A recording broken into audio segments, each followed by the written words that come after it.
Everybody, welcome in. Hopefully you can hear me. Hopefully all the sound is good. Please do let me know if anything sounds off at any point. I have messed with my sound settings a bunch since I last did a stream here, but it's lovely to be here again. I'm super excited.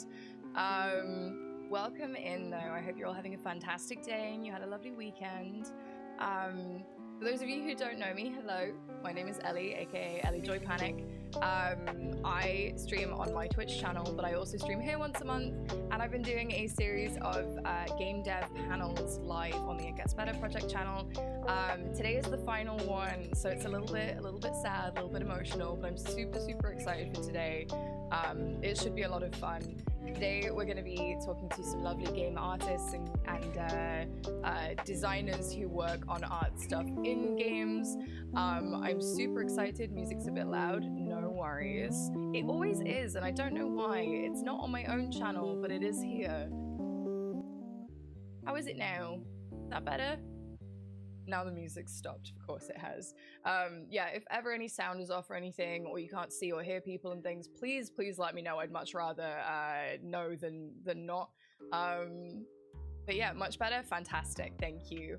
It's lovely to see you all though. So yeah, I think we might as well get into it, right? We might as well get switched over, introduce the lovely guests, and get started with meeting today's lovely panelists.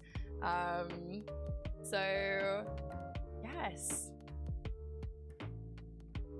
Hello, both of you. You are now live on Twitch. Hello, Twitch. So today I have joining me the lovely Christina and Sarah.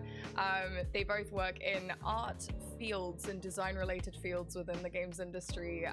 They are super inspiring and wonderful and talented, and I'm so glad that you're both here today and have taken the time out of your days to chat to us.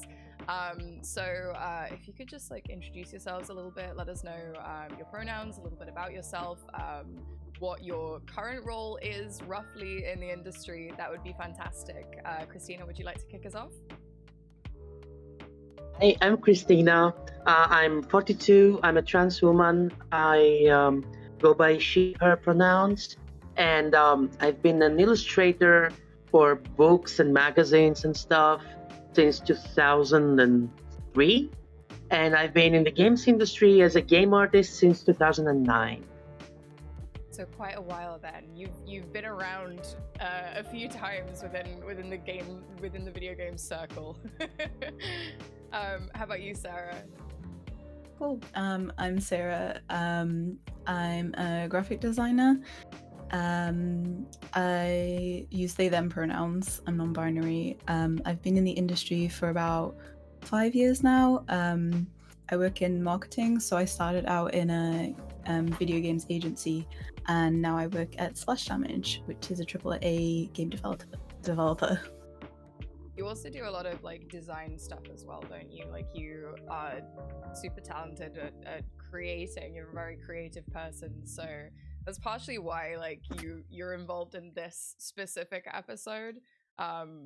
So Yeah, thank you so much again, both of you, for coming on today. It's wonderful to have you as the final guests for these panels for the last episode. So Christina, you mentioned that you've been in the games industry for quite some time, and you've also been illustrating for a lot longer.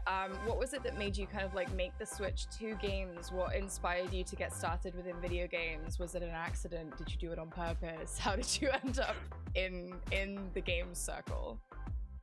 It's been an amazing accident, but no, I did it on purpose. I've wanted to since I was a kid. Because I used to have my dad's computer to play sometimes when he wasn't working, and it was a Commodore 64, which means all I wanted to do on it was play games and make art.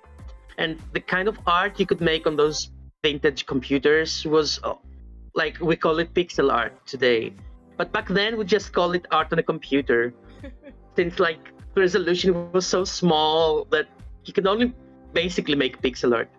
So like at one point I started doing pixel art again, and I wanted to recapture that that feeling I had when I was a kid, where I was constantly designing my own games, and there were robots and girls in uniforms and guns and stuff, and I just wanted to have that again. So I tried to get into the gaming industry, and thankfully Spryfox make Triple Town and all that kind of stuff. Dan Cook of Spryfox decided to have me on as a concept artist and a game artist for his game Panda Boy, which was like a Scrabble game with a lot of pandas that were large or small or elongated, and it was very fun to work on.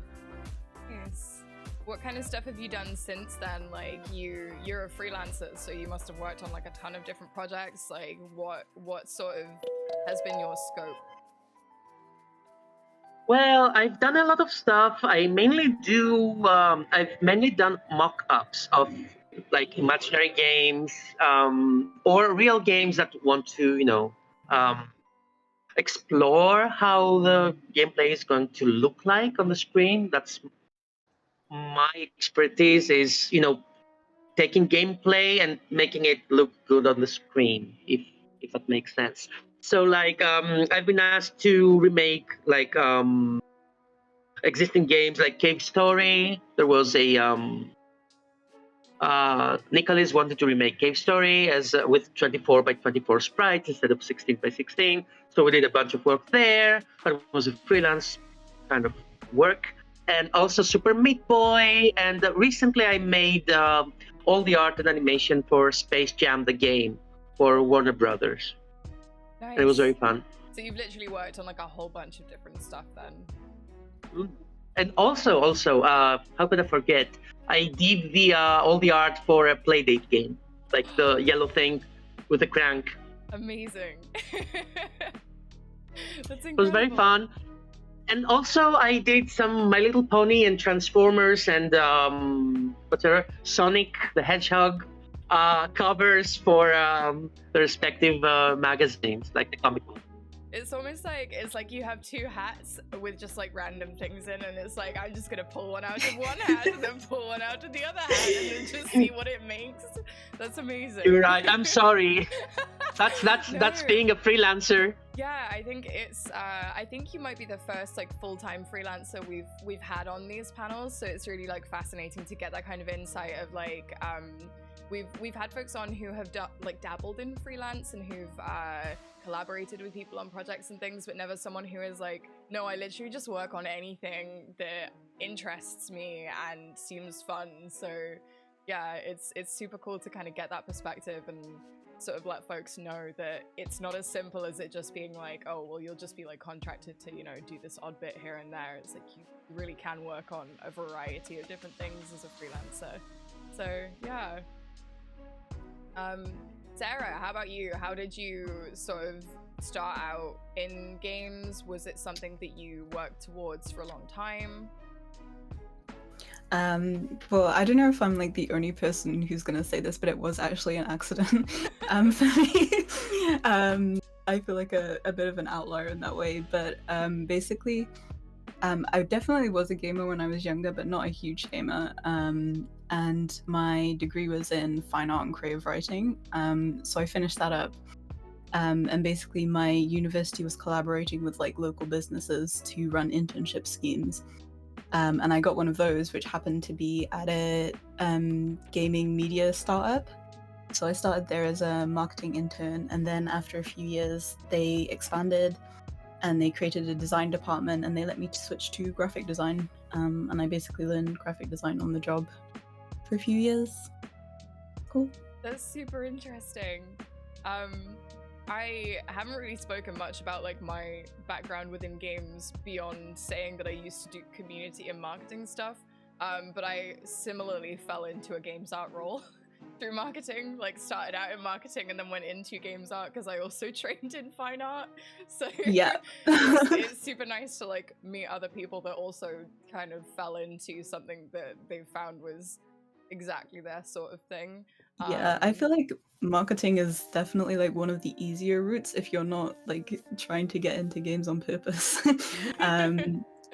Yeah, it's like it's much more accessible. And like obviously for like my current job, I was kind of like, well, I want to work at a studio now, so that was definitely a lot more deliberate. And I was like, I'm gonna go and work at a studio. Yeah, it's always interesting making that pivot as well into a studio space. Christina, have you worked in-house or have you been solely freelance the entire time? I've been freelance mostly. I'm now employed in a big studio that I can't talk about, but it's real fun. But that's going to be your first like in-house gig? Well, Sort of. In-house. I mean, yes, yeah, you're right. I always work in my house. But I mean, for the Space Jam game, it was three coders basically, one producer and one musician, and a lot of marketing people from Xbox and Microsoft, and also LeBron James's guys who had to look at the art and the sprite and pass judgment. So it was very much like doing meetings all the time. It was very much in-house. That's cool though, that it's like you've had those different experiences. Like I'm always so in awe of freelancers, especially people who've been doing it for a long time, and like the endurance you kind of need to keep bouncing between these things and exercising different creative muscles is fascinating. So how about like your like current role aside, because you've said you can't talk about it right now, but when you're working on a project, what sort of things are like part of your day-to-day routine? What are your tasks that you will kind of adopt? Is there like a process that you go through for every single project as a freelancer where you sort of have a tick list of like, this is what I have to check off to do my job well to begin with before you can get stuck into the more finer details of a project? Christina. Fantastic question. And yes, I do have a day-to-day schedule, I suppose. It's wake up, have breakfast, say bye to my girlfriend. I mean, it bears repeating, sometimes I don't have breakfast, I don't say hi to Maria, and I feel a bit, like the day hasn't started well. And then I sit down on my computer, and depending on how early in the project it is, I do research for the vast majority of, the early stage of the project. I do visual research. I have a huge folder on my computer that I download like 1 million references into, and Sarah is agreeing. Are you agreeing with me? Do you do the same? Yeah, similar. It's so important as an artist, though, isn't it, to have those references so you can be like, oh, okay, well, I could just like pull from this and show this to people if they need something to base ideas off of. Yeah, for me it kind of depends. Like if I'm doing freelance stuff, I'll try and get the client to give me references. But like for in-house stuff, it's like getting the references myself and like just having like a big Photoshop document with like loads of stuff in it. It's exactly like if my role is as an art director or a concept artist on the project, I definitely like, because they're relying on me to give the art direction for the game. So I have to get it from somewhere, and I can't only get it from inside my brain. I rely on, the amazing work others have done before me. So yeah, and then I work 9 to 5 basically, or if I'm crunching, which kids you shouldn't do. If I'm crunching like 9 to 7 or 9 to 8 or some, not healthy number of hours. And I take breaks. I take a break for lunch. And also do a bit of logistical support. Like I'm my own secretary, so I have to reply to emails and do all that checklist stuff because nobody's going to do it for me. I know that pain all too well. Yeah. I mean, I have an accountant that I pay, and they're amazing. But everything else I have to do it myself, and that's it basically. Like I like to sit in front of the computer, put on some like TV show that I've heard over and over again, because that's how I get into creative mode. Because I also was diagnosed with ADHD like the past week, although I always knew. Well, congratulations on getting the diagnosis. Yes, thank you. And I know about my brain. I know this about my brain. I have to start, listening to, I don't know, Brooklyn Nine-Nine or Propaganda, sorry. But, it's pretty funny. And Star Trek or something. I have to have it in my ears on my headphones so that I can, force myself to start working. After that, it's, all smooth sailing.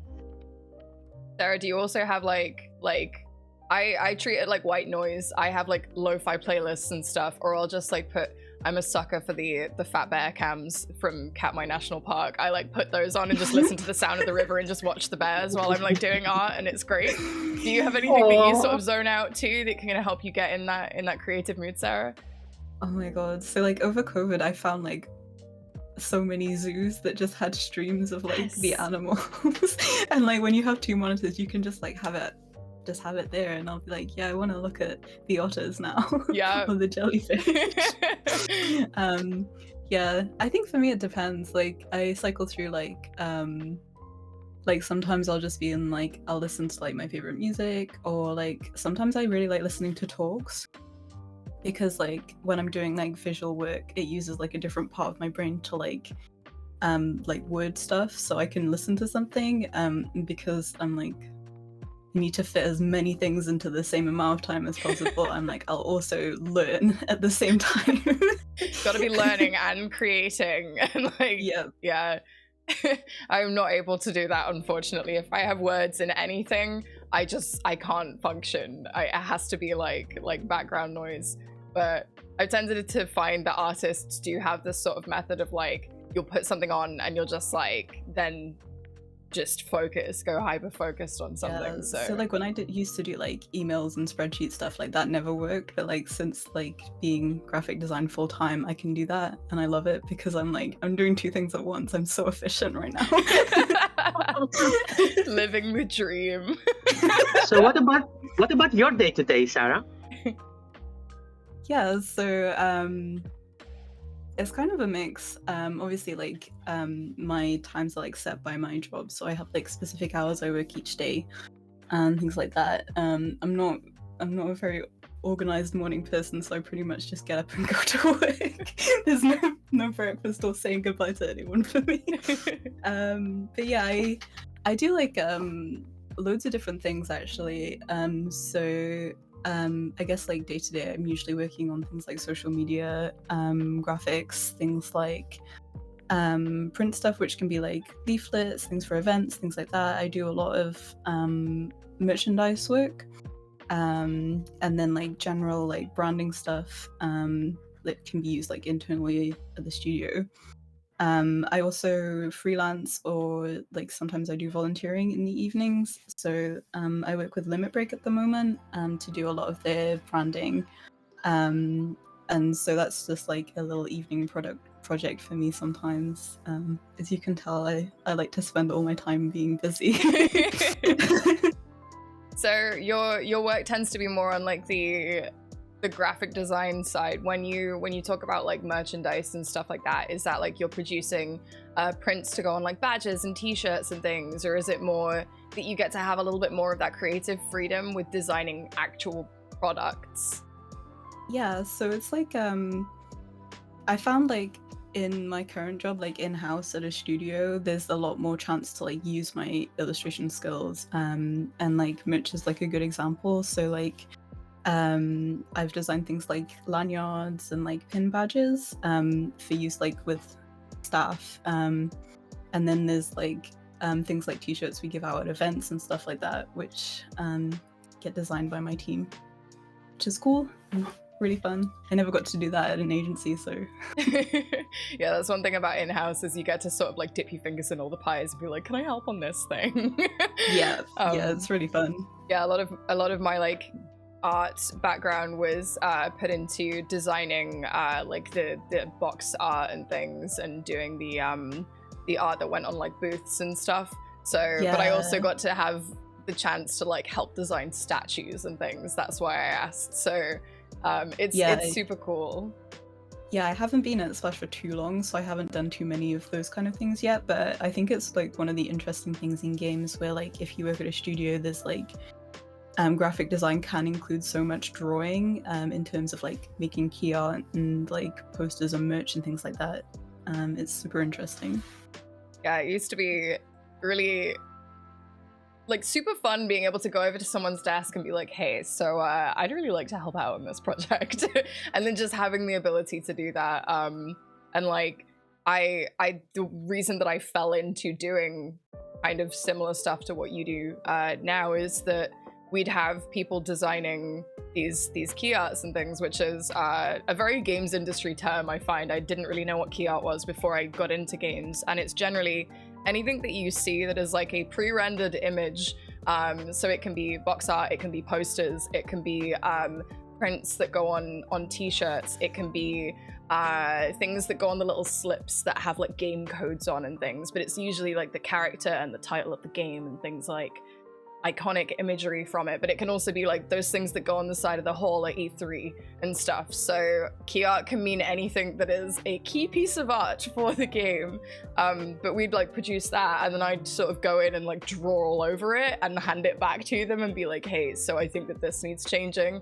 And that's sort of how I fell into doing that. And then I ended up managing the key art like moving forwards, which was really cool. So this is one thing about games that I think a lot of people who aren't necessarily in the industry yet, or who are just starting out, don't realize, is that you can just sort of ask to help with things, and what's the worst that's going to happen? People will say no, fine, try again next time. You know, there's a lot of flexibility to move around and like stretch different creative muscles and see what works for you without having to necessarily entirely change the course of your career.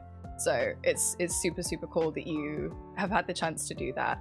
Yeah, for my team as well. So I work within a, this is the same in like the volunteer team for Limit Break, as well as like my studio team. They're really similar, but I work in a creative like marketing team. And we have video editors, motion graphic editors, we have designers, obviously. We also have like copywriters and social media people. We all work like really closely together, so you can like always see what everyone else is working on. Everyone kind of gets input into everything, and like it's really collaborative, just with other creative people, which I really, really like. Yeah, it's great to be surrounded by people that are like-minded and understand the way that you work, isn't it? So we've spoken a little bit about like what you do in your roles and like the kind of things that you do on a daily basis, but on a bit more of a broader scale, Christina, we spoke a little bit about the kinds of projects that you've been involved with in the past, but Sarah, like what sort of stuff have you worked on that you can talk about, obviously? Like, what are you most proud of in what you've worked on? Yeah, so I worked on like loads of different stuff in agency because it's all like client based. So HP Omen was one of our big clients. We did loads of social stuff for them. We did loads of social stuff for game. We produced a magazine that was like given out for free in game stores, which was really cool. For US folks, Game is the equivalent of like GameStop. It's like the video game retailer. I have to explain that to everybody because they're like, "What is Game?" So, it's the game store. It's the place to go. Yeah. So like it's quite a big deal to like have designed a magazine that you could get for free by going into Game. That's awesome. That was really fun. I think the coolest thing I did though was I designed a logo for the game studio Orc Digital as a freelancer. So like because I designed their logo, that goes in like all of their games. They released a game called Brewmaster recently, and they made like a beer to go with it, and like my logo is on a can of beer now. So that's really, really cool. That's my favorite thing I've done, I think, and definitely the most like impressive. Like every time I see that logo in a game, I'm like, oh my god, I did that. It's surreal. And they put it in a game. It's like, who lets me do this? Yeah. That's amazing. Congrats. Thanks. How about you, Christina? What are you most proud of that you've worked on? Can I pick two? Yeah, go for it. I mean, at what point Cartoon Network wanted us to pitch a Steven Universe game, and the studio that was mediating asked me to do the pixel art, and I did 2 mock-ups. And they were like, I liked them, and the studio liked them, but then the higher ups didn't want pixel art for this particular game because Steven Universe is a hand-drawn cartoon, and very this aesthetic, and they wouldn't hear of retro and pixel art and stuff. But I still got my art seen by Rebecca Sugar, and they were amazing about it. And another favorite thing is having worked with having volunteered for Girls Make Games. Laila Shabir, who's amazing at motivating young girls and marginalized genders make game. And also I designed the Iconfell logo. That's amazing. Cool. Just like oh yeah, I just designed that too. Yeah, I feel like game artists are always so underappreciated in terms of like people don't realize quite how many little things are designed in games. Like you're not necessarily gonna appreciate the fact that all the UI is designed, every single button that you press in game is designed, menus are designed by artists, there's logos, there's border screens and everything. Like it's not just concept art, so this is why I'm so appreciative of having like a graphic designer and an illustrator / game artist on today. Like it's super, super cool. So both of you have mentioned organizations that you've worked with, people that you are kind of currently collaborating with or have collaborated with. So I feel like we should like dip into that a little bit. Is there any like orgs or groups or social media pages or programs that you've either directly benefited from or you've seen benefiting people who want to get into games or who are just getting started that you'd like to shout out or that you'd like to recommend to people? Christina? Oh, we can't hear you now.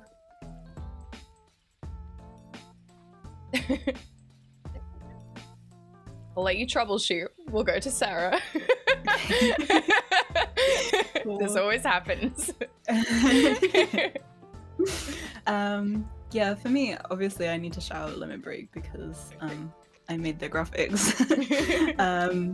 But yeah, Limit Break's a really cool organization. It's more aimed at people who are already in the industry, but which is like it's actually like such an important like thing for marginalized people, because like there's a lot of organizations focused on getting people in, and then like not so many on like retaining them, and like a lot of marginalized people tend to like burn out and leave after like a couple of years. So Limit Break is really good for that. Yeah, it's like a I also mentorship really- scheme, isn't it? From folks who Yes, put themselves forwards as mentors, Yes, or so people who have been in the industry it's for any length about- of time as well, isn't it? It's not just like yeah. necessarily new folks, it's just people who want to learn. Yeah, so people from the industry like get matched with other people in the industry through Limit Break to like set up mentorships, and it's like all free and stuff like that.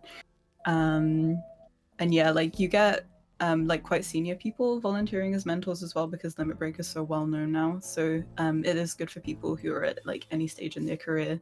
It's really good.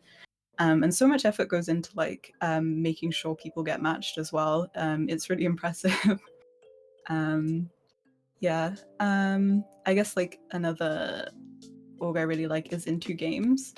I feel like they have really, really good resources for creatives in terms of like they put up creative briefs in their Discord every week. So if you're trying to build a portfolio, you can just like go and grab a brief from them and do it. And you can get feedback from them as well. And they do stuff like portfolio reviews, which is so important for people trying to get into the industry in a creative job.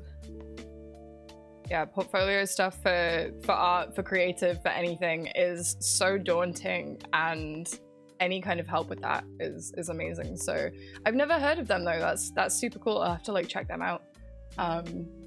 Okay, Christina, can we hear you now? Can you hear me now? Yes, we can. Yeah. I don't know what happened.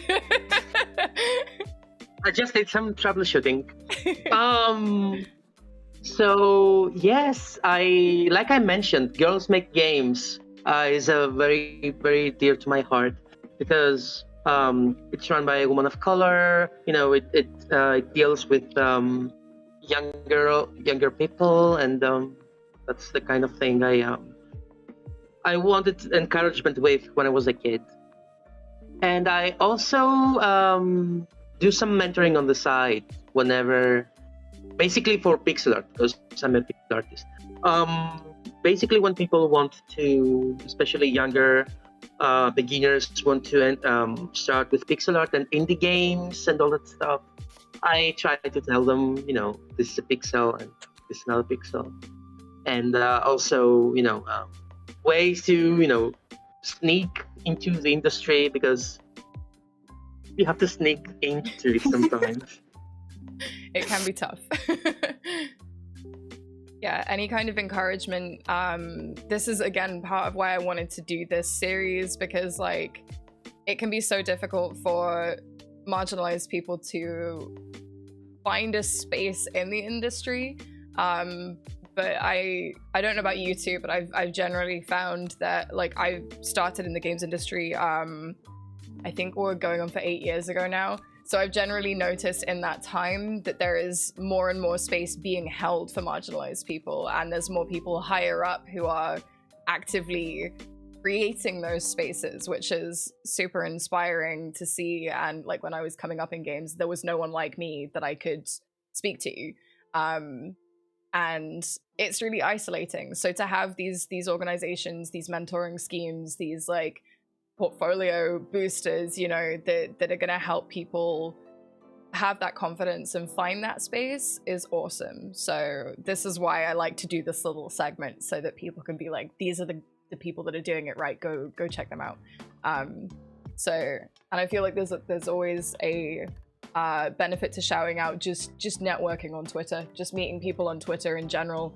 A lot of social media is kind of garbage, honestly, but the amount of amazing folks that I have met through Twitter who have inspired me and others and are doing incredible things, it's so worth it for finding these sorts of little boosts. So yeah, I feel like I always say to like people who are trying to get into the industry and like maybe you're not sure if a certain job is for them, and like find someone who does that job and follow them on Twitter, because they will tell you about their job and what they do every day, and they'll also tell you what they don't like, which is really useful. Yeah. And if they don't talk about it, you know it's not great. Yeah. Like if they don't talk about work at all. Yeah, if they don't even have it in their bio or anything, it's like, do you even like working here? Yeah. We had a question in chat from Space Transient, sort of in the same vein of like the previous conversation about like what you're proud of and stuff. Is there anything that you work on? The question like directly quoted, is there anything that you would like the general public to know about your work that's underappreciated? So is there anything that people don't necessarily realize you do that you feel like people take for granted or don't necessarily realize is an artist's job or a graphic designer's job? Christina.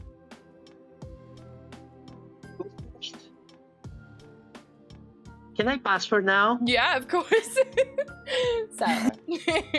Sarah? I guess like there's a lot of stuff that like, you know, artists don't get to just make art all day. Like no one gets to do that. I think Christina had a really good point about like all of the extra admin work that comes with freelancing. I think that's like a pretty common thing for a lot of artists. I guess like the thing specific to my job would be brand guidelines, because they're really like not very exciting, and I don't know, like some, depending on who you're giving them to, people don't always like them very much, but I really like making them. I think it's so like brand guidelines are basically like when you have like developed a visual like brand for something, you can put together a brand guideline, and that includes like the logo, the colors, the fonts, also like correct and incorrect usage of things, and stuff like that. And they can be anything from like, I did like one page for Orok, basically to like, so that they could give it to people who were using the logo, and like it said you can use this logo here and you can not use this logo here. If you're doing this, don't put this logo on because you won't be able to read it, and that's the kind of thing. But I've also like received brand guidelines which were like 50 pages long. I'm one of those people. Yeah, so depending on like the company it's from and like the usage depends on like how in-depth the brand guideline is. And sometimes like, so this can also cover things like copy and like how the characters are used, and stuff like that. So they can get like really in-depth. But also they're like really important because it's how you keep things consistent, and it's really important to like keep your branding consistent. And if you're passing things out to a lot of different designers, this is how you make sure they all end up producing work that looks like your brand. So it's really boring and sometimes annoying, but also like really important. No, I love doing that kind of stuff. I am one of those people that like, I worked in indie and AAA, and my last major project in the games industry was Immortals Phoenix Rising.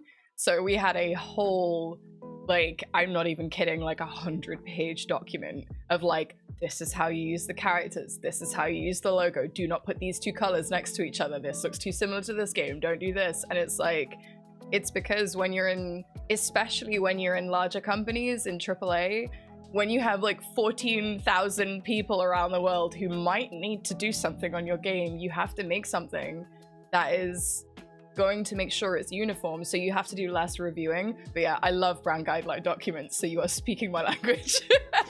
Yeah, it's really satisfying, even like for the very small jobs that like someone's just asked me for a logo or something, like being able to put together the document that's like, hey, I made this thing, please use it properly. It's really nice. Yeah, it's so frustrating though when people don't follow the guidelines and you're like, please, it is there in the document. Yeah. Why have you done this? And then you know to add extra guidelines in your guideline document. Yeah. So yeah, I totally feel that. I absolutely feel that. Yeah. Christina, have you thought of anything? Would you like to share anything for this point? Yes, please. I thought of something, but could it be something that's not my role? Could I give a shout out to producers, please? Yeah, go for it. Okay, story time. So we were making who were making Space Jam, and with Digital Eclipse, our boss was basically Microsoft and the Xbox team. And at one point, like maybe 4 months into development, out of 6-7 months development, someone from the marketing side of Xbox, someone who was only tangentially like attached to the project, but was higher up, decided that maybe LeBron James shouldn't be in pixel art. I'm cringing for you right now. Thank you. Like everything else, pixel art, but maybe LeBron James, because he's so important, maybe it would seem like disrespect to.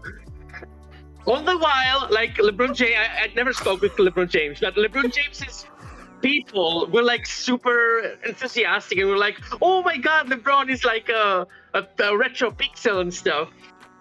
But yeah, this person from marketing was like, for nobody understood why, and we were all cringing. And then our producer Steven stepped in and said, "That's not going to change. Sorry, that's not realistic." I mean, we were all ready. Like I was ready to do it. I was ready to redo the sprite because that's what you do. You do revisions if you're a game artist. But our producer saved us, and he saved us like so many times. And producers save all of our behinds all of the time. Good save there.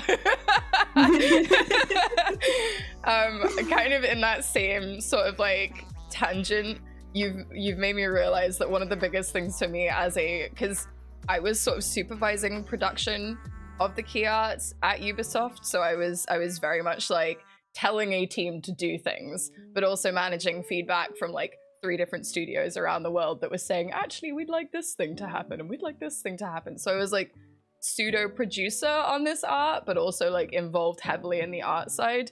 And I don't think people appreciate how difficult it is to take feedback from people who are not art inclined, who say they want something but don't actually know what they want. They just know that they don't like the thing that you've provided, and having to like process that and push it forwards.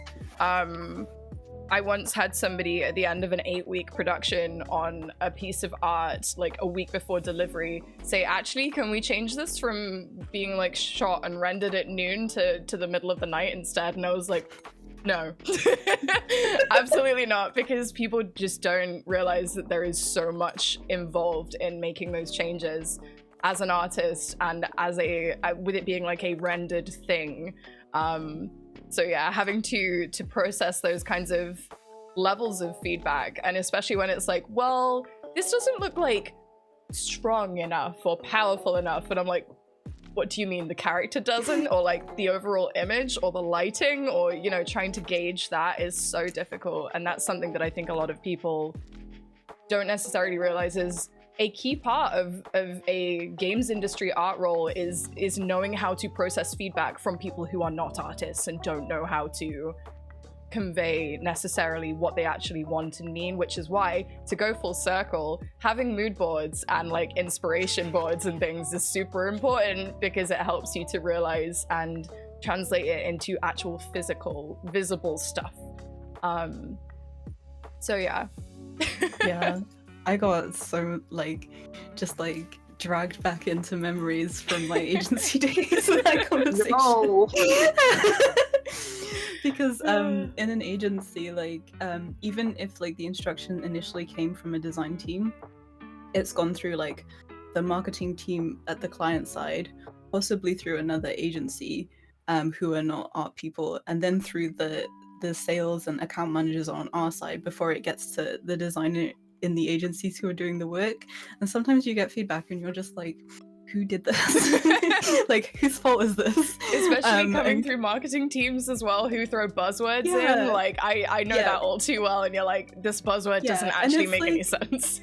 Did the client actually ask for this, or are you trying to impress them by promising them something we cannot do?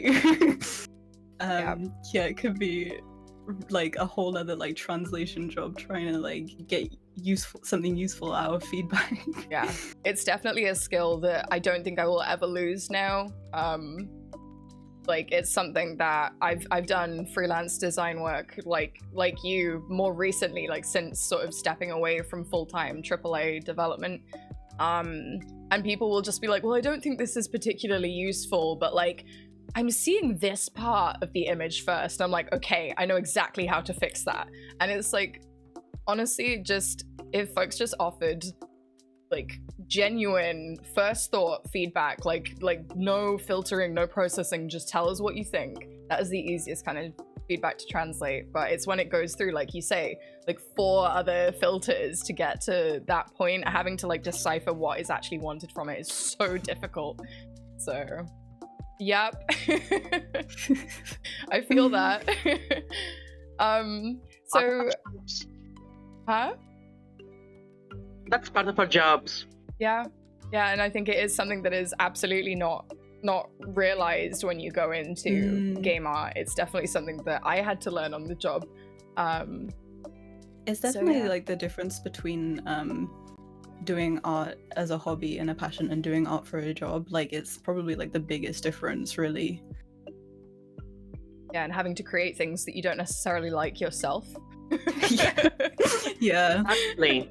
You're like, oh, I hate this, but you still have to do it because that's what's required. So yeah, it is fantastic though when you manage to pull it off and you get to create things that are like incredible, and like you say, get put on merchandise and beer cans, and you get to like work with like super famous teams and stuff in freelance projects and things. Like it can be so rewarding. And there are pieces that I am like super proud of, and then there's pieces that I hate at the same time. So having that balance is all part and parcel of it, isn't it? I think we'll take a little bit of a break here, if that's okay with you both, so that everybody can kind of like get up and stretch and like grab water and things like that. I need to do a little bit of tweaking on the tech side, so I will try and fix that while we're on the break. So we'll be taking like a 5 or so minute break, just to give everybody a chance to, you know, get up from desks and screens and things. Make sure to hydrate, everybody, and we will be back in a few minutes. Don't go anywhere, folks. See you shortly.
And we are back. Hello, folks. I hope you had a fantastic break. Thank you so much for bearing with us while we took a little stretch and a little minute to just, you know, breathe. It's important.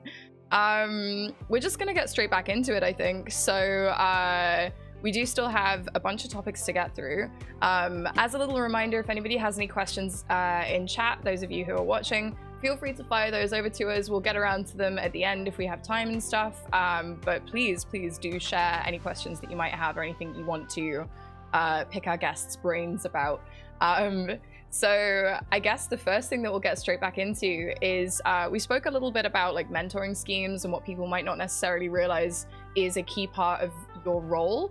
But do you have any like specific advice either for people who are starting out in the industry in your kind of field or just in general, or people who want to get into your role? Sarah? Yeah, so I guess aside from like following people on Twitter who do the job you want to do, I think like marketing is a side of like the games industry which is like overlooked a lot, and like I think people see marketing as a very like spreadsheets and social media post kind of role, and they don't realize that you can like make art and make videos and animations and things like that as a marketing person. So if that's you and like you think you want to do like maybe UI design but you're not sure, like look into marketing and have a look at games marketing and see if like maybe that's something you'd be interested in as well. Yeah, I guess that's it. Maybe consider marketing. Yeah, I don't think people realize that marketing, like a huge part of marketing is art, and there is that whole kind of realm of things to explore. So yeah, how about you, Christina? Do you have any words of wisdom to offer folks? I really like the marketing, way to get into the industry as well. I never think of it. I never think to say it to people.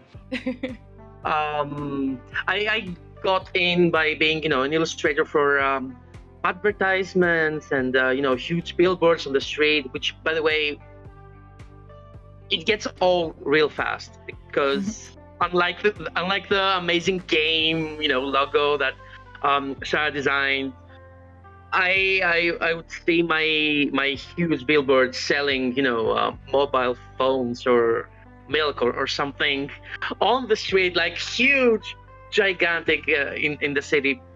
But like it was only fun the first few times. After that, it was just a job. So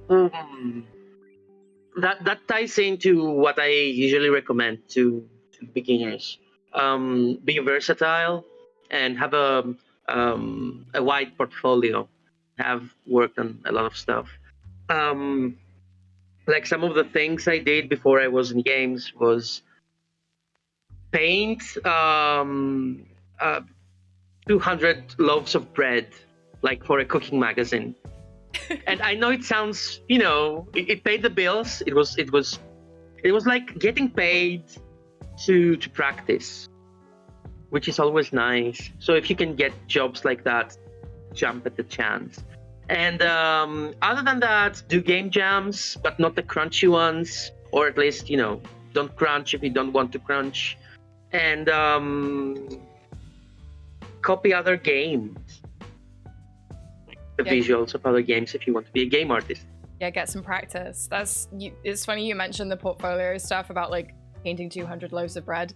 It's one thing that is super vital for games art in general is showing process and showing feedback implementation in portfolios. Like when you go to, I was gonna say audition, interview for a games art role in any way, they don't want to see like necessarily just finished pieces. They want to see iterations of it and how it developed and how you progress through things. And if possible, if you have a project, show the project from concept to finished like thing, because so much, like we were saying, so much of games art is implementing feedback and translating feedback. So if you just rock up and you're like, hey, here's 3 pieces of concept art, this is my portfolio, people aren't gonna necessarily want to like follow up with that because you've just shown them some pieces of nice art, which is great, but also doesn't necessarily fit a brief. So include the briefs that you were given, like explain your processes and get out there and show people how well you can work on things. I think as well, like when we were talking about like feedback earlier, like one thing that's really, really helpful with like people who don't necessarily know how to articulate their feedback is when you can give them a lot of ideas to begin with. So that's why it's really good to like, if you're working on a practice brief or something, make several different like first ideas and then like develop one to the end, because that's likely how the process will work in person. And then like usually you start by giving someone like 5 ideas and they say, I like this part, I like this part, can you like blend these two or something like that. So you have to be able to like generate ideas as well. Yeah, showing, for example, having a brief, and if it's like, to use the loaf of bread example, like if somebody says we need a loaf of bread, give them like 8 different types of bread in different poses and different like dramatic lighting and things, and then they can pick out what they want from it. And being able to generate that in itself is a huge skill and what is looked for in games artists, because you have to be able to randomly pivot out of nowhere to new ideas and produce things that aren't necessarily just like, look, a landscape painting kind of thing. I think a lot of people, when they think of game art, they think of concept artists and working on a piece of art that is then physically translated into a game and made into a level or into a character and stuff. And 90% of game art is not that. So yeah. We did have a question from Stel, primarily for Christina, but also Sarah, if you have any insight on this, that would be amazing. Did you find it with things like billboards, you felt like you could do the work you wanted to do, or was it a challenge to do that kind of thing? For the question, I'd like to show the bread, if I may. Here's the bread. I meant it. It was like... You literally... They look tasty though. Yeah. Thank you. It was literally painting bread. So if you go into this kind of work, thinking I'm going to leave my stamp on the art world, or I'm a huge creative artist, I don't think it's going to be very rewarding because you get briefs all the time because you have to. But I'm one of those people who doesn't care. I don't care if I'm a big artist. I like to be technically proficient. I like to be a skilled worksman, workswoman, not sure. But I don't care that anything that I produce is, high art.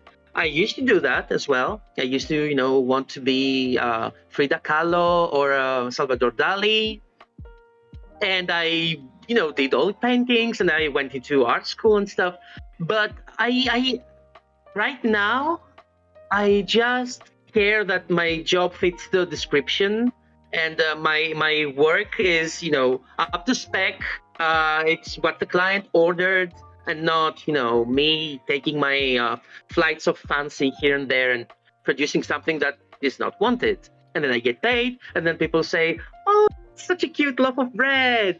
How did you do it? Can you paint trees? Can you do Mickey Mouse?" Yeah. I hope I answered the question. Yeah, I mean, there's a lot of love for the bread in the chat right now. So, yeah, that reminds me of like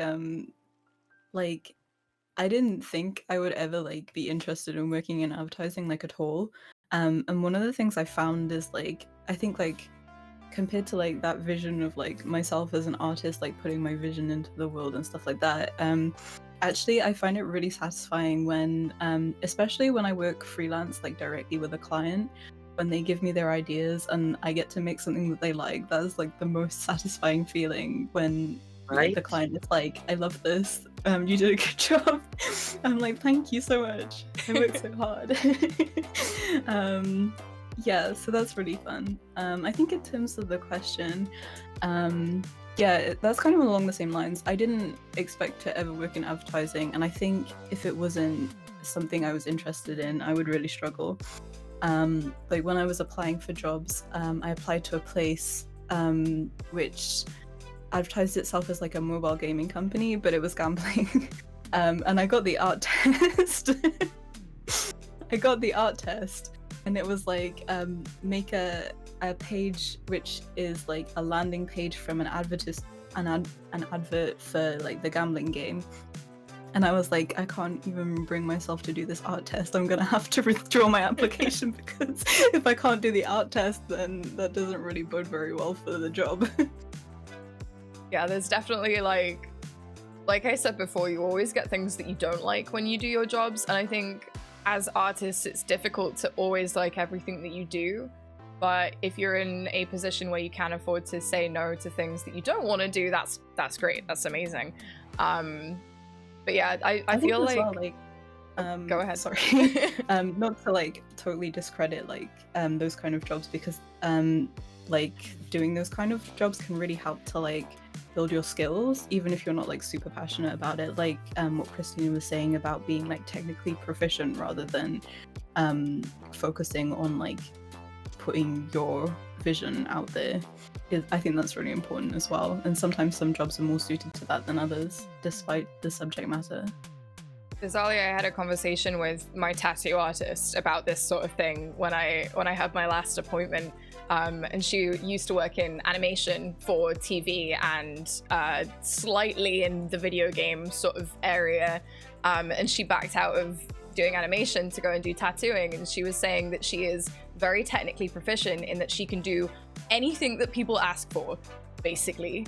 But she doesn't necessarily want to do that. And you have to try and pick and choose the projects that you think are going to suit what you want to do almost. And if you're technically proficient, the jobs will come to you in terms of you being able to do them. But then you get to start choosing the ones that do sort of tend towards your style and the kind of interests that you have and stuff. So yeah, there's always an element of, oh, I don't really want to do this, I don't really like this, but you find something to be proud of in that work as well, because I think that's really important as an artist to motivate yourself with that. So yeah, I think especially like when you're at the start of your career, because you don't have much for portfolio, you don't have many like game credits, I guess, or like companies behind you that you can say you did work for. So it's really about like getting that variety and like growing your skills. And like at that point, it really is about like, oh, I did something I'd never done before with this job, and that's really satisfying. Yeah, it's like you say, it's building a portfolio of, here I can apply myself to all these different areas, right? So that you can then make yourself more open to different projects. Stella has said, like a follow-up, it's a great skill being able to give the client what they want, even when they're not sure how to communicate it as well, which is, yeah. It's, if you can do that, you've got it down. Yeah. The secret like side job to being an artist is like being an interpreter. Yes. So to pivot a little bit, we've spoken a lot about like the more art-based side of things, but I'd love to touch some more on like what it's like being an LGBTQIA+ game dev, what it's like being a part of that community and also in the games industry, because the games industry is not always kind to people like us, and there's a lot of people who are, like we were saying, who are creating spaces that are safer for LGBTQIA+ folks, and there's projects that are getting more and more gay in the best way possible, and like it's wonderful to see. So I'd love to dive into that. Do you have any like not necessarily workplace or specifically project-based experiences, but is there anything that has empowered you as a queer artist and designer within your workplace? Is there any like specific projects or something that has been noted within the team that has really empowered you as an LGBTQIA+ person, Christina?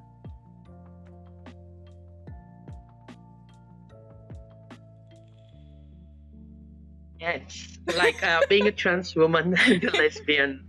I've had a lot of friction sometimes with project leads or story writers, because I was often the only girl on the team, or often always the only trans person in the team. Except now at my new job at a big studio, which I can't mention yet, where my boss and co-worker is basically a non-binary trans person. And it's the first time I feel, seen, and all our jokes are in jokes. And we say things like, this weather is very transphobic today. Which, cis people don't have a clue what Cis that means. people like, excuse me? I'm sorry. I didn't mean to. And that's my first experience with, someone close to me. And we say trans solidarity all the time, like in private chats. And they're like, I'm going to try to convince, the studio to, approve a trip to come and see us and meet the team and all. Like it feels very, very, very like it should. It feels very friendly and very community based.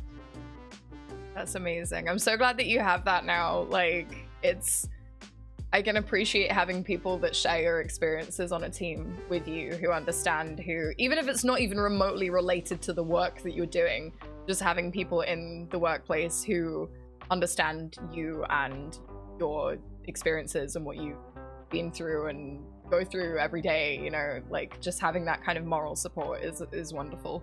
How about you, Sarah? Is there anything in particular that's sort of like empowered you? Yeah, I feel like I'm telling the story all the time, but like for my current job, during the interview,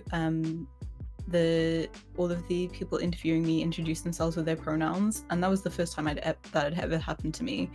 And it was also at the time where I was like going through changing my pronouns, so I was like, oh my god, I can just use my pronouns at work, and that was like just such a like mind-blowing idea, and it turned out to be like a really good sign for the company. They're like really like LGBT positive. There's like so many non-binary people like I'll just like go to things and someone will be like, hey, everyone in this room is non-binary. And like that's something I could never imagined happening before in my previous jobs. So it's just really cool. It's just comfortable and it feels like, oh yeah, everyone else is just like me here. Or I fit in. And like that's like such a huge thing instead of like worrying about like being different to everyone around you. It's definitely something that like I said before, when I first started out in the industry, I was like, no one here is gay. I'm the only woman. It was like, and now I'm like, no, I know all these people and it's great. And like just having people, like I said, who understand you and you can make jokes with and things where it's not going to be seen as like, can I join in with this, or is this joke transphobic, you know? Like, yeah, it's just being able to have that kind of shared experience. And like I'm so glad that you had that when you interviewed, as like, yeah, just sharing pronouns is just normal, you know? Like, yeah, it's amazing. yeah, it's like it's so good for like getting idea of the kind of people you're working with as well, because like especially if like people who are like not LGBT are like sharing their pronouns as well, like it's really, really positive. It like shows that they have like a good attitude towards like being an ally as well. And obviously they're the kind of people you like really want to be working with. Yeah, it's like the bare minimum, isn't it? yeah Which doesn't happen in a lot of places. So there's generally, I've noticed indie studios tend to be more inclusive and more accepting and more approachable for LGBTQIA plus folks, because there's more people like us who are like, I don't want to be parts of these big corporations who don't care about us at all. I'd much rather be working on games that make me happy and that represent me and that I can see myself in. And oh look, there's a bunch of other people who want that too, you know? So it's great. Is there any oh yeah, go ahead. Yeah, I wanted to contrast that to when I got into the advertising, like illustration industry. My mentor, who was an older cis straight guy, he was like, he liked my work and he tried to push me and, you know, make me better. And he was very encouraging. At what point I realized he doesn't know I'm trans. So I'm like, you do know, like he said something about trans people that was, you know, mildly, you know, weird. And I was like, you do know I'm a trans woman, right? And like he immediately jumped to, oh, so that's why you know how to paint and color, because women don't. And I'm like, wow. Right?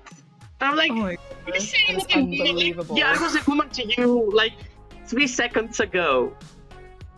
And secondly, have you never met a woman, like a cis woman, who can paint? Honestly, yeah, that was 15 years ago, you know? It's not like that anymore, I hope. There is still people like that in the games industry, unfortunately. Like, I don't need to tell you that. I'm more speaking to the general audience. Well, there is still people like that, and it's... I was gonna say, it kind of like happens more often than you'd think, and it like, I feel like in some situations you can think a place is really inclusive and then someone will say something weird and you're like, oh, hold on, I wasn't expecting that. It was nice. Yeah, unfortunately it's still pretty common. And I think like as well, like that, because misogyny is so common in the industry as well, like sometimes it's like both. It's like the people who are misogynist are also like anti-LGBT, or like it's just like all the same microaggressions and the way they treat people, and like it's such a like cis men's industry that unfortunately everyone else is sometimes treated as less. Yeah, there is a general trend where people that are the worst of that are generally forming their own studios now, because as the larger companies and the AAA studios are learning that this is not okay, these people are being quietly forced out, because studios are kind of not really putting up with it anymore, which is nice to see. There's still a long way to go, and it's people like you that make this, like, make these changes happen, and it's having that presence in the industry alone is helping to make the change happen, which is why partly why I wanted to do this series, because it's so important to show that we are here, we are present, we are fighting, we are growing this space, you know.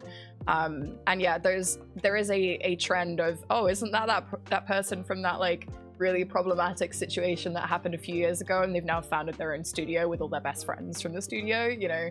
So I think if you keep up with those sort of trends, you can easily avoid places, and you generally get very strong vibes if you interview with people or like read about them and things. So yeah, I think it's both like it's not just like studios saying that it's not acceptable, but also like gamers are saying like, we don't want to make games where like the staff aren't treated properly, or we don't want to play games which don't have good representation, or like we've spent like the last like 15 years of the games industry playing games about the same cis white men, and we don't want that anymore. Yeah, sad mad dads.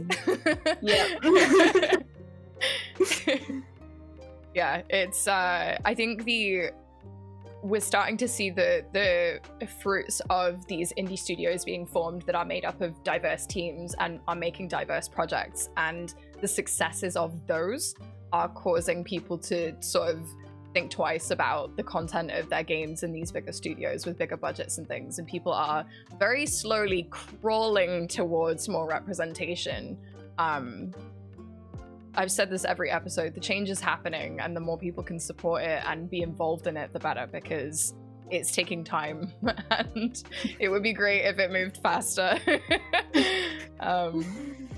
But yeah, Stell has asked in chat again, are there any particular things that people have done, I'm assuming within your workplace, to let you know that they were an ally? I'm always looking for ways to establish that early.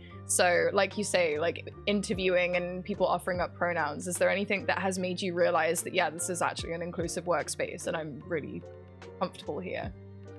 Christina. Yeah, a lot of stuff actually. I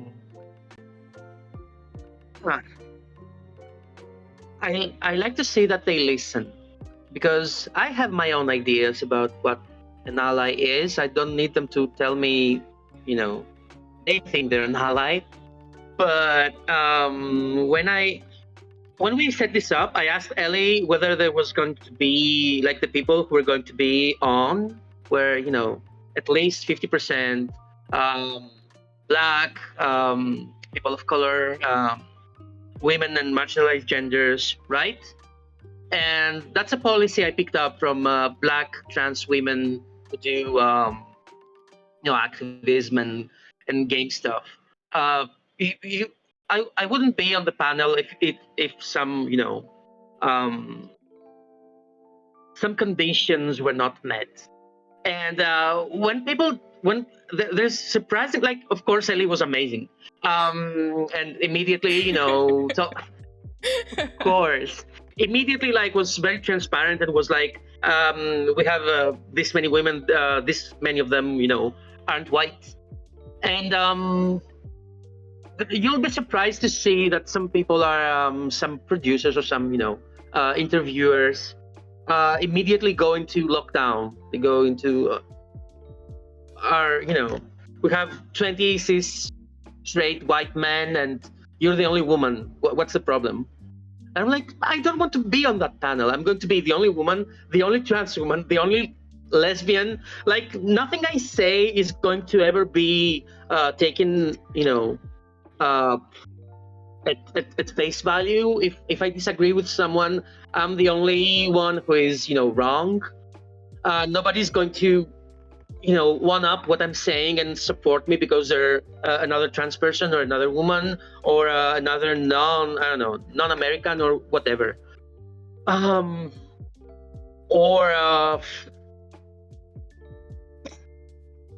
Yeah, I think that's most of it. When people listen to your suggestions, because when you're marginalized on any axis of oppression, you already know how you want to be treated, and you already know what needs to be done. And sometimes, like, people listen, like Cable Sasser, I'm gonna name drop, from Playdate, who made Playdate. There was this indie festival that was also named Playdate, Indie Game Festival. and they were like, "Oh, you're trying to take our name, and we're the underdog, and what are you doing? You're a big corporation and stuff." And Cable was immediately like, he asked me and all the women on working on the Playdate games, and all the men as well, like everybody. But he, listened to our ideas and didn't do damage control. He wasn't like, "Oh no, I'm not trying to." He was like, "Yeah, I apologize. It was an oversight. It was, and they settled on it. Like they found a way to settle and discuss it. And he wasn't like dismissive of them, or we've already trademarked it, and no. So yeah, I think that's what I like to see in an ally. I want to just touch on what you said real quick, because like, Christina, you were one of the few people that actually asked me what the rest of the lineup was like. And I made it very clear when I was reaching out to people to be like, hey, I would like to confirm you for an episode of this, that like, I felt terrible about essentially putting people in like tick boxes, but I was like, no, I want this to be as intersectionally diverse as possible, because the whole goal of this was to like introduce budding game devs or people that are new to the industry to people who might be like them. And if I just had like a bunch of people who, like you say, were like straight cis white people, that's not going to be fun for anyone. And I was fully prepared to be like, no, I'm not doing this because it's not diverse enough. I will rethink my plan. I will scrap this and try to do something better. So yeah, I'm really glad that you brought that up as like, that's a way to help. And I've actually been in the position where I've been asked about things that do not relate to my identity at all within studios, and I've had to say to people like, is there no one that you can ask? And they've said, well, no, we don't have a Black person in the studio that we can ask. And I was like, why not? Just simply being that person to stand up and say, why do you not have people here that you can ask that relate to this identity or have had these experiences? Like, why are you asking a cisgender white woman about this specific thing? So having that and having multiple experiences to draw on, and creating diverse teams and foundations is so important, but it does take time. And I have thanked every single person that's been involved in this project for placing their trust in me for this, because it's a big step for people to trust a cisgender white woman who's wanting to do a diverse panel, so yeah, thank you both again. But Sarah, how about you? Is there anything that you sort of appreciate from people that helps make you more comfortable in the workplace? Yeah, I agree with everything Christina said as well. I guess like a slightly different thing for me personally, something that's been really helpful for me is that I do like, obviously like I work with Limit Break. I also do some like diversity stuff internally at my company, and like my direct team like just really gets it and gets that this stuff takes time, and like also that it's not part of my job, but also no one else is going to do it, so it's going to have to take away from the stuff that is my actual job. But like my team are like really, really good in terms of like they don't question it. They don't say like, well, that's taking a lot of time, or like, why are you doing so much of this? They're like, yeah, like if you need to do that, then do it. It's important. And they're also like, can I help? On like, can I do anything? Or like, do you need any help with this? Or like, let me know if I can do anything. And like, also I can just talk to them about it, like really openly, which is really, really helpful. I love that. Yeah, uplifting and supporting is really important. Even if it's something as simple as like women and femme presenting people in particular are spoken over so frequently. Literally just telling someone to shut up and let this person speak is like huge, because people don't do it. So yeah, there's so many ways that you can support people, and make people feel more valued and more it's a question of respect as much as it is support. And yeah, like, yeah, my manager at my last job used to be really good for like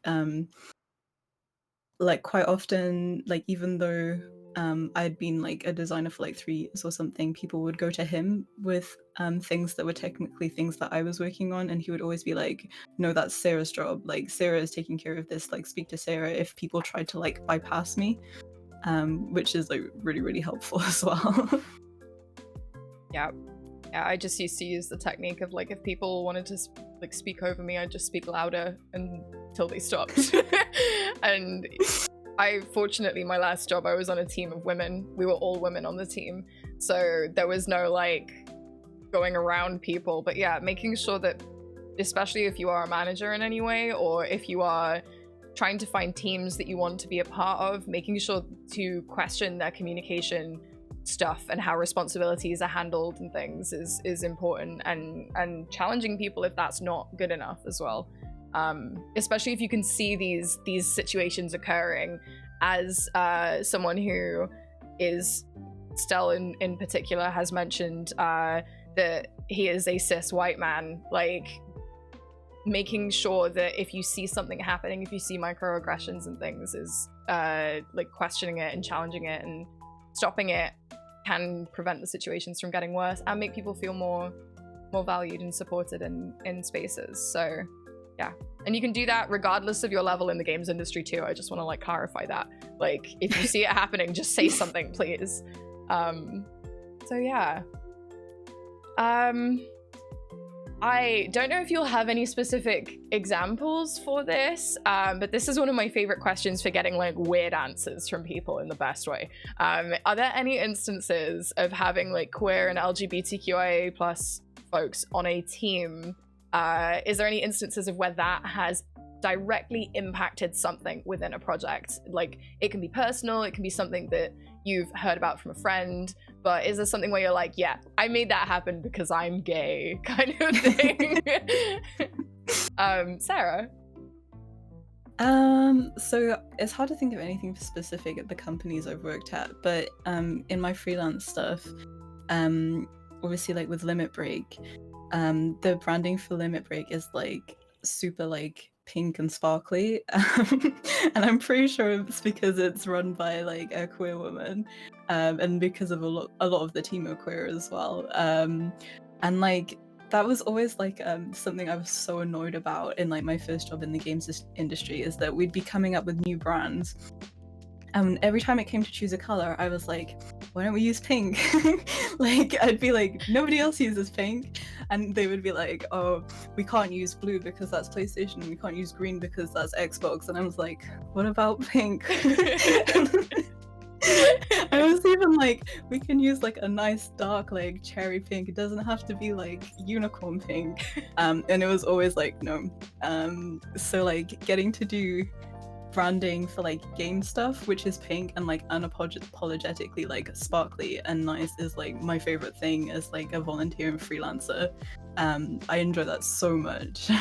That's amazing.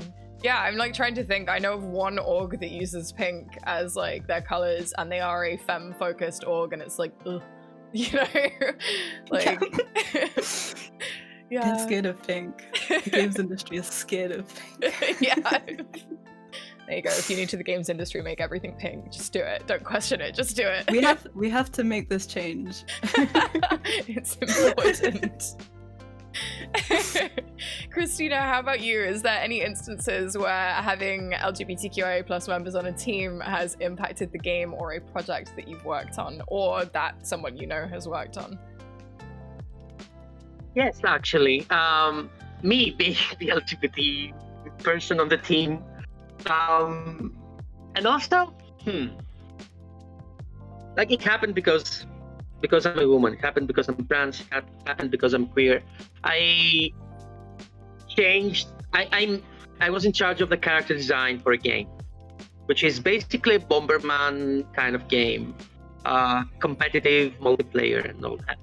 And the guy, this straight British guy, wanted like male, animal, robot kind of things. And I was like, how about we make them all female, or marginalized gender, or, you know, androgynous, or, you know, whatever. And most of them are not white. And second and super hesitant. And then he was like, "Oh, but that gives us an advantage because nobody's doing that." Yeah. I was like, "Yeah, no duh." So I'd like to show you. Oh, that's so Like, cute. this is the lineup. Oh, Thank you. awesome. That's amazing. So like, I tried to make the lineup like they're mostly people of color, and mostly femme coding and stuff, and that wouldn't have happened if I wasn't on the team. That's amazing. Basically. That's so cute. It's incredible, like, knowing that is a direct impact of you being there, and that wouldn't have happened, and they would have just made a man game again had you not been involved. Yeah. It always Precisely. surprises me, like, how people don't realize how much of an easy win it is. It's like just do this because no one else has done it, and also like it's good because we don't have this representation, but also you can be the first person to do it. Yeah. Honestly, it was a battle on Assassin's Creed Odyssey to get Cassandra on any art anywhere. And we were like, she's the main character. Put Cassandra Yeah. everywhere. People love buff ladies, like, and we were trying so hard, and people were like, no. And she's Greek. Yes, me. she is. So yeah, it was a nightmare trying to get it to happen. And again, a team of women on the marketing team. We were all women, and we were like, women on the cover will sell. Put her on the art. And it didn't Yeah. happen, unfortunately, but I'm pretty sure it did for Valhalla, which is cool. So because of the work that we tried to do, it meant that people in the future had more success with it. So yeah, like, just simply having people that whose identities will be represented in what you're making by making those changes can be such a huge win. So yeah. I think sometimes it definitely takes like having marginalized people like on a team to be the ones who say like, no, I know what women want, and it's the buff woman. Like they don't want the man. Like I'm telling you, this is what the people want, and they like the people who are like already part of the industry for so long, they just never thought of it. Yeah, it's wild. And you like put this idea in their heads, and they're like, wait, yeah, actually, like you say, it's like no one's doing this. Why can't we do it? Like it's great. So to kind of riff off of that as well, this is like my absolute favorite question that I have asked everyone that has been on this series. What are your favorite examples of queer representation in games? And are there any examples in particular that really stand out to you or resonate with you in particular in terms of representing you in games? Sarah? I always find this question quite difficult because I feel like, I don't know, like I like Kirby, but like he's not like a He's like an genderless on amorphous purpose, blob. you know? Like he's just a blob. Like, I see myself in and he Kirby. just likes food. Like he just happens to be a character with not very many characteristics. So but I think an example I really liked was Tell Me Why, because that has a trans main character, but it wasn't like the focus of the story. It's like, if you don't know it, Tell Me Why is made by the same people who made Life is Strange, and it's a similar kind of like story game where you go through a narrative, and it's like really good. The story is incredible, and like even though like one of the main characters is trans and like their transness does feature, it's not like the main like points of the story. The main emotional beats are things about family and about his relationship with his sister and things like that, and that's things that like most people can relate to even if you're not trans, and I think it helped make like a really sympathetic character, which I really, really liked.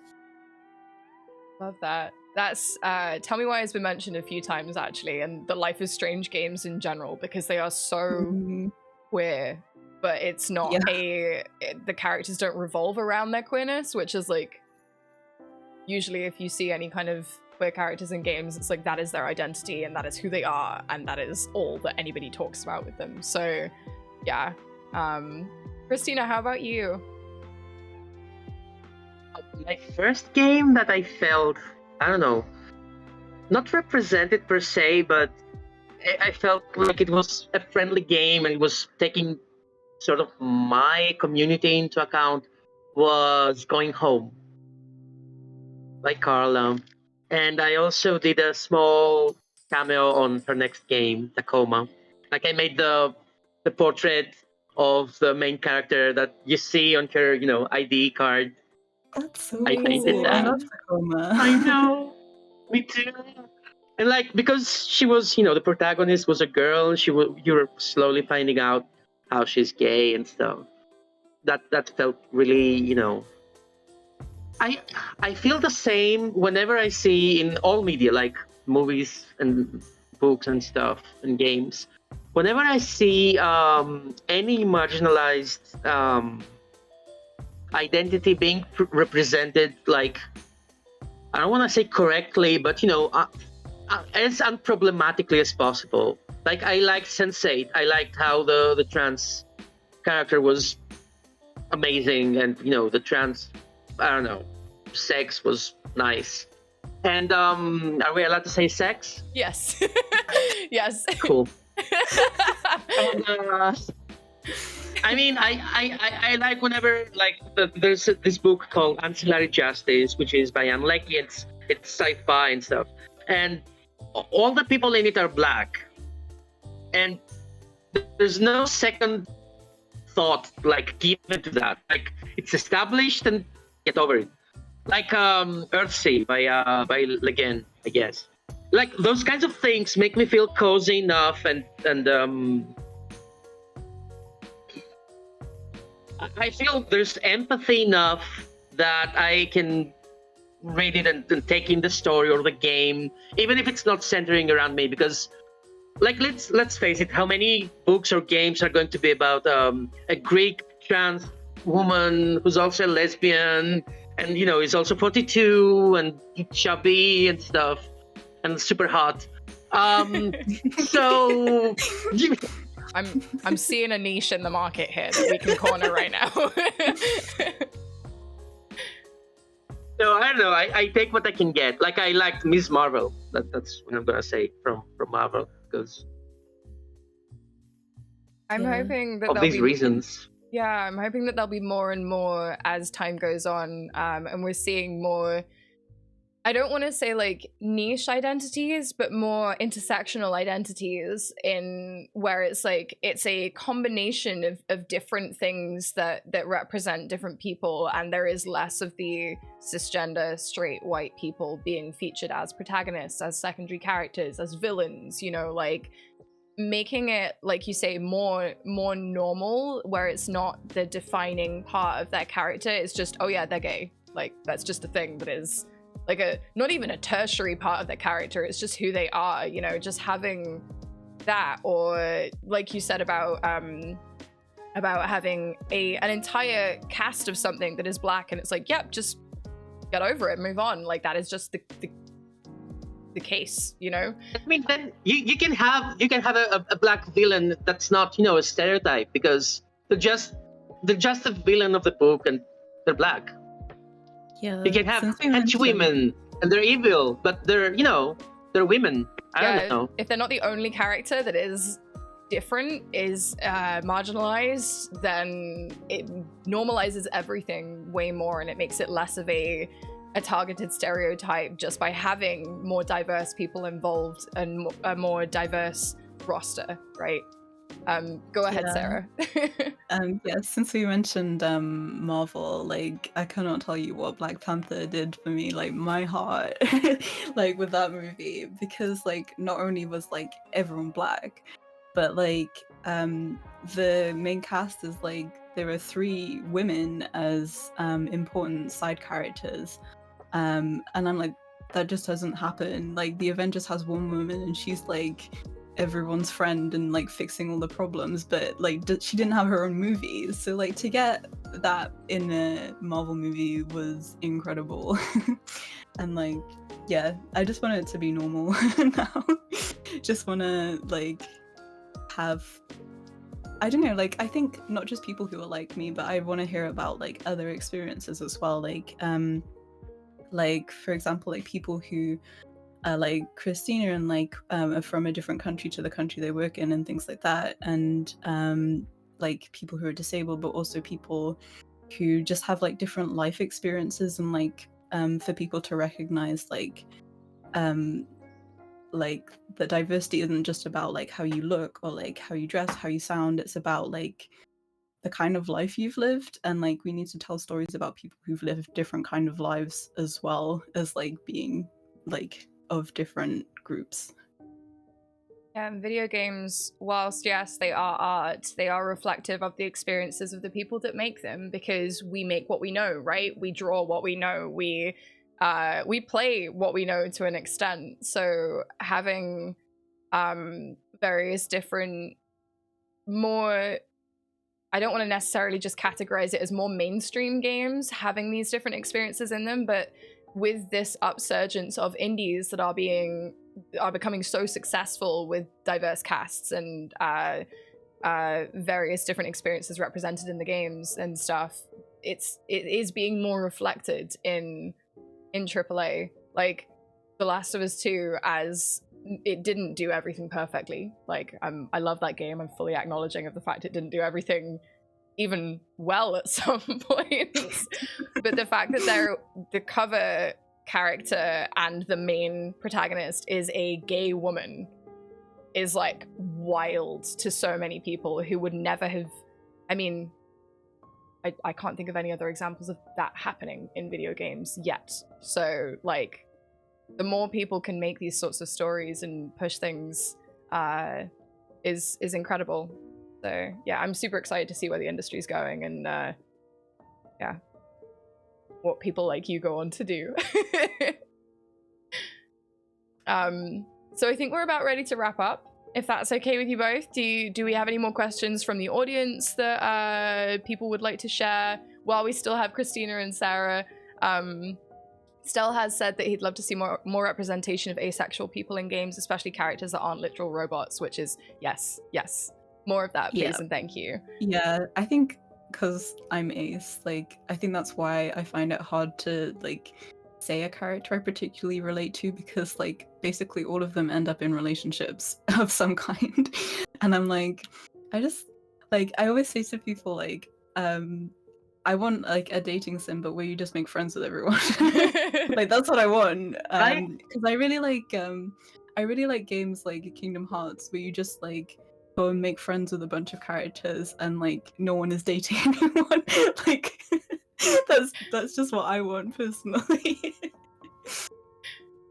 Yeah, that was one of the things with Assassin's Creed Odyssey. We were like, we have to make it, if we're doing the whole like you can date everyone and anyone, you also have to be able to date no one, which obviously went a different direction in the DLC, which was a whole other thing. But like the fact that people felt represented and felt seen, like obviously it's not as powerful, it's not as representative as a game where you don't have that choice. It is just, that is how it is. But I know that the writing team in particular put a lot of effort into making it so that the levels of conversation that would happen after you said no to someone would be like, I still think you're amazing, you're really powerful, I love buff women, and I think you're gonna go on and like kick butt, you know? Like it wasn't like, oh, well, because you are playing an ace character in this game where you can play whoever you want to be as this like badass warrior kind of thing. You can play an asexual character if you want, and that was perfectly okay and accepted and celebrated within the game, as much as you can do when you're making a game where people choose all different options and things. So yeah, I think it's a start. It's definitely good to have the choice, because I really like JRPGs as well, and like so many of them are like I like Persona, but like part of Persona 5 is like making friends with all the characters, but then like all of the women, like when you get to a certain point in the friendship, they just like expect you to ask them out, and I'm like, no, we're friends. Stop this. And I have to turn down 5 women, and like it gets really exhausting. I'm just trying to save the world. Don't need this extra added stress on my plate. Yeah. And like when I really liked Fire Emblem for the gameplay, but like I started playing around Awakening, and Awakening does not give you a choice whether you like date a character or not. So I never did any of the dating stuff, and like then in the time skip, I found out my character has a child with the guy who I stood next to in the fights. I was like, I don't think I can play any more of this because it feels like it crossed the boundary, you know? Oh no. It's like, Lately, have either of you played Dragon's Dogma? I played the start, but I haven't played too far in. So it uses Yeah, the me too. typical like RPG elements of like you can converse with everybody in the game. Basically, like you can converse with everybody. What it doesn't tell you is that minor spoilers, very minor spoilers for Dragon's Dogma, is that at the end, the dragon will capture your true love. And so many people get the weapons merchant because it's the only person who speaks to, and it's incredible. And it's meant to be like you're meant to speak with like the princess or like the king or whatever, so that you can be like, yeah, I've got to go and save them. This is my beloved kind of thing. And it's like, no, it's the weapons merchant. And then sometimes it'll be like the court jester because people will like want to exhaust the dialogue options with him and stuff. And yeah. It's so funny. It's so funny. I like that though. I like an option that is like kind of so broken in that way that it doesn't make sense for anyone. Like I appreciate that in the game. I mean, it's like Sarah said before, Kingdom Hearts 2, where that person, spoilers, kind of is in trouble. I was like in tears. I wanted to stay to avenge them so much. And it wasn't a love interest. It was just, friendship. Power of friendship. Yeah. We need more of that in Games games. that like emphasize friendship are like my favorite. I'm like, yeah, I love all my virtual, not real people friends. Yes. I realized we loved like the same non-real friends. Like we both loved Goofy and Donald Yeah. as our friends. Like they're both your friends and mine. Yeah, we're all friends with Goofy and Donald from Kingdom Hearts. Aww. Amazing. I just want to. Not Roxas. I want to share some sentiment from chat that people are agreeing with. Again, from Stel. He said, "Thank you so much. It's really interesting to hear from you all. My main point is keep going. I play games to experience new things and empathize with people different from me, so it makes me happy to know you're all working in the industry. Keep going, please. We need you." And people in chat are like, yes. So I think that's like a wonderful note to end things on, that yes, these people are in the industry and they're doing incredible things. And if you haven't already, the previous VODs, some of them should still be available to meet more people like these two lovely folks. And yeah, I'm super proud to have done this and to have you both on and to have spoken with so many incredible people. This is your opportunity to plug your social medias, your Twitch streams, your projects that you're working on, anything that you're proud of that you want to share. Sarah, let's go with you first. Where can people find you? Well, I also stream on Twitch. I stream art and games. I'll actually be live tomorrow. I'm the same username on everything. It's Irowave. And yeah, I'm also on Twitter, Instagram, the usuals. Yes, the Twitter handles and things are in the title. So if you want spellings of people's ats and stuff, it's in the title of the stream. How about you, Christina? I'm Cast Pixel on only Twitter. I don't use my Instagram. I don't understand my Instagram. I'm a elder millennial. It's probably for the best. But my DMs are always open, and I always reply to just about anything on Twitter, even in public, if anyone wants it. So yeah, please go give both of these lovely folks a follow. Make sure to keep up with what they're doing. This has been incredible. Thank you so much, both of you, for joining me for this. It's been so lovely meeting like-minded people every single episode, honestly, but like this has been especially nice because it was art related, so yes. Yeah, if you're both okay to hang on the call, I will grab you both afterwards. I'm gonna do a little wrap up, so thank you both so much again. I appreciate you. Thank you for doing this, Ellie. Of course. Yeah, I will catch really you both in a nice. few minutes. Right, folks, so you're gonna find somebody lovely to raid. Thank you so much for hanging out with me today. It has been delightful. Let's go see which of the other ambassadors are live. If you haven't already, make sure to give the channel a follow to check out other folks who are doing some streams over the next couple of weeks. There will be a new intake of ambassadors very, very soon. So there's going to be some lovely new folks who are going to be imparting their wisdom and discussing their experiences and getting lovely guests on and things. I have my final ambassador stream on Wednesday, so I will not be coming back for the next season due to just being far too busy for anything. But there will be some amazing, wonderful, lovely folks who are going to be doing more streams right here and sharing their experiences. And you know, these kinds of streams are always so enlightening and wonderful, and I'm so appreciative of everyone who's trusted me to do this, and to all of you for tuning in and learning and growing alongside us as well. It's been incredible. Thank you so much. I'm going to be playing The Sims on Wednesday because we don't have any more of these panels planned, but we're going to be building a very queer little house with a very queer little family. There might be a chicken daddy involved with hot pants, so don't miss that. We're going to go and raid B, Queerly B. B uses they them pronouns. They are super, super lovely. I have a lot of time for B just in general. Chicken daddy with hot pants indeed. So if you can copy and paste those raid messages into B's chat, and when we get in there, just let them know that I'm just finishing up with some stuff, and then I'll be there to say hi. I'm also going to be live on my channel in a couple of hours, so if you want to catch more of my streams, you know where to find me. elliejoypanic. That's on Twitch, Twitter, Instagram, everywhere. This has been an absolute delight, folks. Let's go, and I need to kick off the raid. I'm terrible. I'm a terrible streamer. Let's go kick off the raid and go see B. Thank you so much again, folks. I appreciate you. And I will catch you all soon. See you on Wednesday, I guess, folks. Take care. Bye.